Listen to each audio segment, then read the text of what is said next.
But Austin was too reckless. It was like somewhere where we don't have the Yeah, he's on a medium. quad. He's on a Yeah. quad. He shouldn't be wrecking on a Yeah, you quad. want to ride a bike, ride a bicycle, like what was that guy who used to fucking wrestle? He used to have like he was like a cholo gimmick in Dude. like 2011. Oh. When I think he probably thought. Sorry. I think he ended up replacing Sin Cara. How funny would it be if Stone Cold rode an actual bicycle to the ring, like in a couple weeks from now? Like, would that not be really funny? Like, Stone Cold's here, and he comes out on a fucking Huffy. Thought he was gonna maybe he misjudged how much it was gonna stick to the mat. Like, I'm sure he was trying to slide around a little bit. I think he misjudged how much Budweiser he put down his gullet. I mean, there was I'm sure. Yeah, I mean, I'd love if they brought him back as like a manager or something, or not a manager, as like like a commissioner, like he used to be. But there was like an angle where like they kept saying you're getting too drunk around the shows, man. Like we could smell it on you, man, and you're clearly not thinking. So like he has to go to AA. You know, otherwise, like the WWE is gonna cut his residuals. Like, smell like God damn, I gotta go to AA now.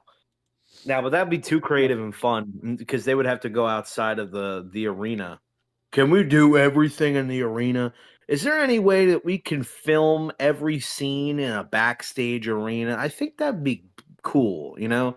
Let's shake it up a little bit. You remember how we had this conversation in the locker room? What if we had a conversation in a different locker room?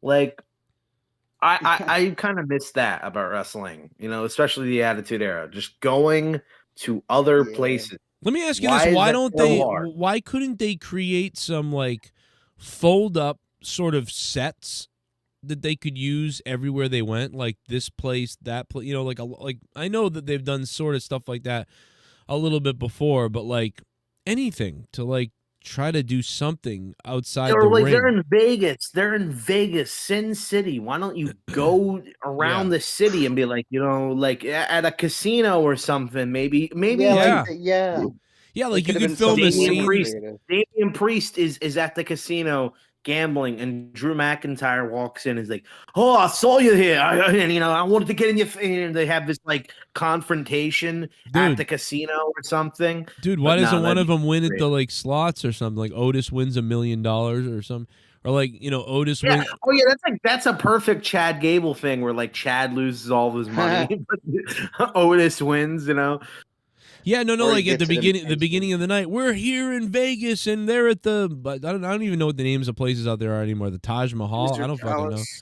Yeah, so like, we're here, and you know, whatever. It's the beginning of the night, and Otis is gambling. You know what I mean? And Otis is gambling, and he loses, and he's going, Arr! And then at the end of the first hour, they go back to Otis there, and he hits, and he goes, huh? And they're like, oh my God, Otis! Like, and all these people are coming over, like, you won! Like, how much did I win? Like, you won $30,000 or whatever. So the rest of the night is like Otis partying and shit, and like doing crazy stuff and weird stuff on the streets of LA.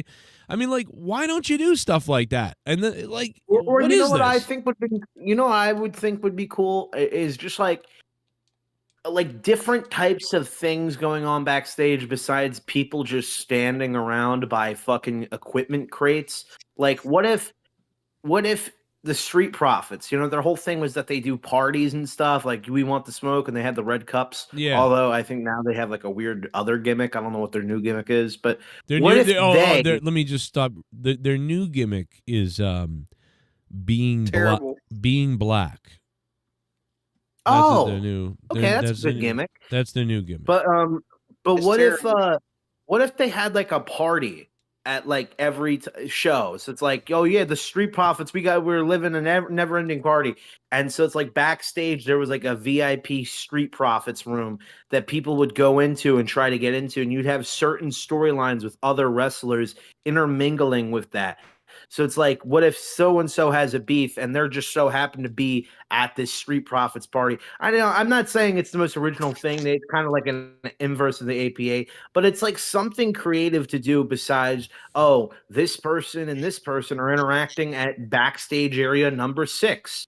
Like I like little like unrealistic things about wrestling. Oh my God. Like Luke, what if Otis and them are hanging out with some sexy girl dancer people and like, hey, why don't we go back to your bedroom?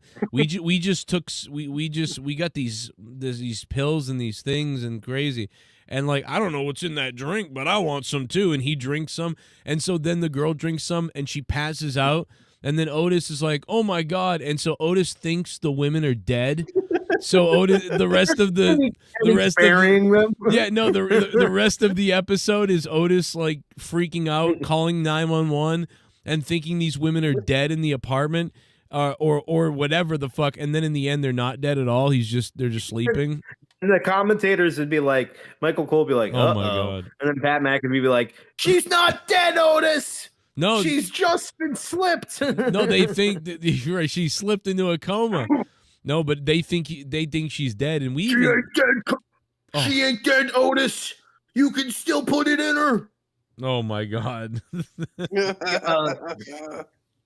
No, True Flock says, what if the Street Profits sold passes to say the N-word? Oh my God! I know you want to say it. I know you want to say it. Hell, man, we'll give you $1,000. You just give up your championship match. Just give up your championship to me, and you could say the N-word. No, that's even better. Is they just go to regular white people in the casino, and they're like, "We'll give you $2,000, but you just gotta say one thing. You gotta say the N-word." And like then every time the guy says it, they blank it out, you know. But then they beat him up. They beat the shit out of him. Yeah, exactly. They leave him like fucked up. They throw the money on him, but they like spit on him too. Like, yeah, take it, honky. You want some black money, right? Right. There's a lot of racists in Seattle here. I can tell. There's a lot of Sir, let me ask you something. What's it like to be a racist? I'm not a racist. Oh, man, you're not a racist? I don't believe you.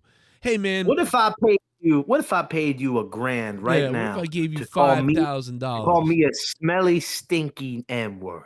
You want to say that?